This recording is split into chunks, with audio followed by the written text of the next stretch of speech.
So let's have some fun, shall we? Could be a lot of fun.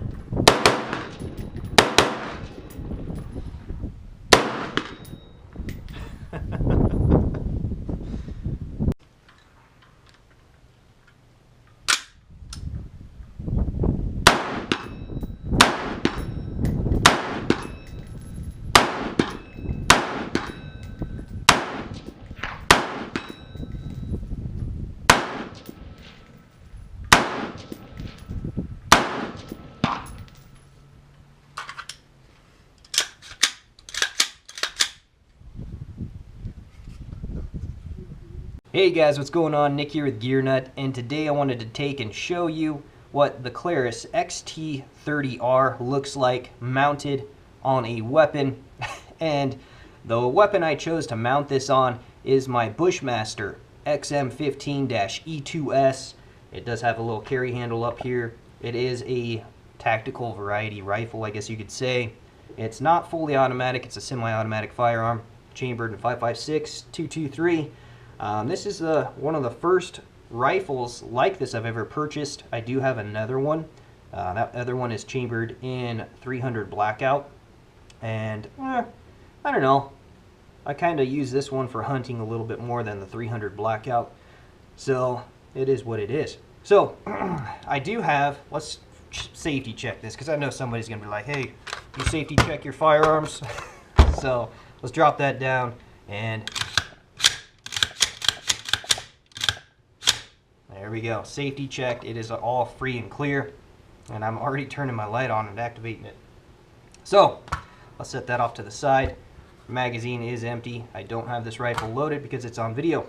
So, I do have a Daniel Defense slim rail on here. It is skinnier on the sides than it is on the top, but this is a carbide, really short rail system. I wanted to show you what it would look like on a popular style weapon. So, I did take and put the TRS1 Dual remote switch on here. As you guys can see, the cable coming down, it's on the other side. I'll show you that in a second. And this is, right here, this is the offset, the 1-inch offset mount from FlashlightZ. The flashlight's from FlashlightZ, and the remote switch is also from FlashlightZ. So check the description box below if you want this set up. Go over to FlashlightZ. They have everything you need over there. It's a one-stop shop, and it's really cool. Works out really good. So, I did take off the tactical ring off this flashlight when I did switch the caps out. I didn't want this rattling on my rifle and making noise. Noise is something you don't want when you're out there hunting coyotes. I also did take off the strike bezel off the front of this light. 2 reasons. I didn't want to lose it, and I didn't want it making any noise when it rattled loose. So I decided to take those 2 off and set those off to the side, along with the tail switch. If you're going to put this on a rifle, as you guys can see, this thing is big. It is extremely, extremely big. But the light output and the sheer performance is exactly what I was looking for out in the field. So it's going to be a very fun little flashlight. Well, it's not really little. It's going to be a very fun flashlight, especially paired and mounted with this rifle. So the tail switch, I'm going to show you how this, basically the TRS1 is operated. I did take some double-side 3M tape. I just put it on the side of this rifle on one of my rail covers, and I just stuck the switch down on top of it. And then I took the Velcro that the TRS1 switch comes with, and I Velcroed all the way around that whole rail system. Plenty enough Velcro, very secure fit. It's not going to go anywhere. I don't have to worry about this coming loose and dangling in the field. You can mount this on your vertical grip. You can mount it on the side of your rifle. I did cover up my serial numbers, so if you guys are straining for those, you're not going to be able to see them. Sorry. Go somewhere else and find somebody else's numbers.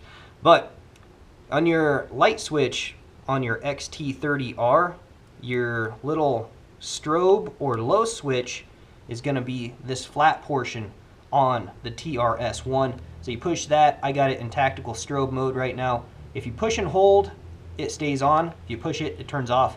If you just tap it, it's just momentary. So very, very tactical.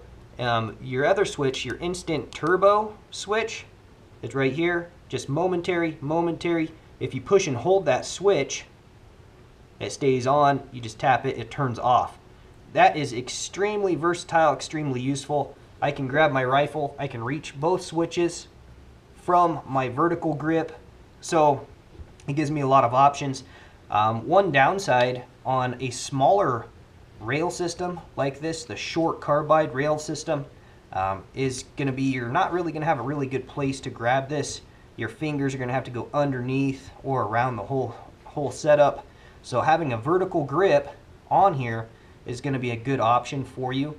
Even if you do take and place this up on top of here, you'll have to cup it like a C cup. You won't have a full wraparound like most people are wanting.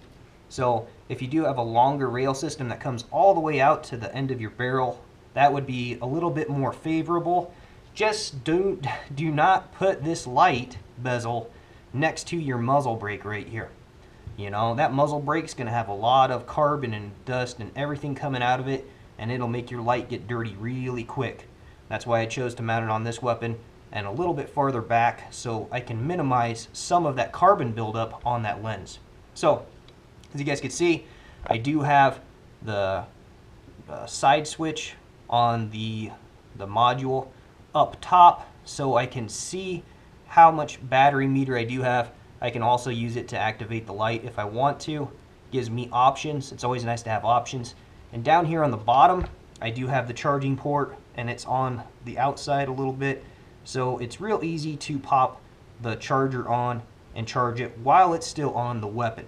So when you have an integrated battery system, those are all things that you do have to remember when you're mounting them on your rifle. So, but yeah, this is a really nice setup. I'm going to leave it like this for a little while and test it out and see what I think. But as of right now, I absolutely love the setup. The light is, in my opinion, just a little bit big for a carbide rifle. One of these smaller style compact rifles. It is a little bit big, but I just couldn't justify in my mind putting this on my little brother's Barrett 50 caliber. There's not a lot of people out there that do have Barrett 50 caliber rifles, you know, 50 caliber BMG. It would be a nice light for that because of its range, but it would also be a nice light for an AR-15 because of its range.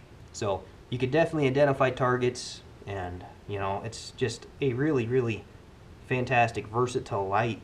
So you could even not even weapon mount this and have a buddy shine for you if you're taking care of some coyotes. But I figured that most of you are probably looking at it to stick it on some of your AR-15 or AR style weapons. You know, they're a little bit more popular. So I wanted to take and give you guys a good little look at the setup that I have right now, and I'm extremely impressed with it. So if you're looking to get this set up, go over to FlashlightZ.com. That is where I got everything here except for the 3M tape. You know, you could pick that up at your local hardware store.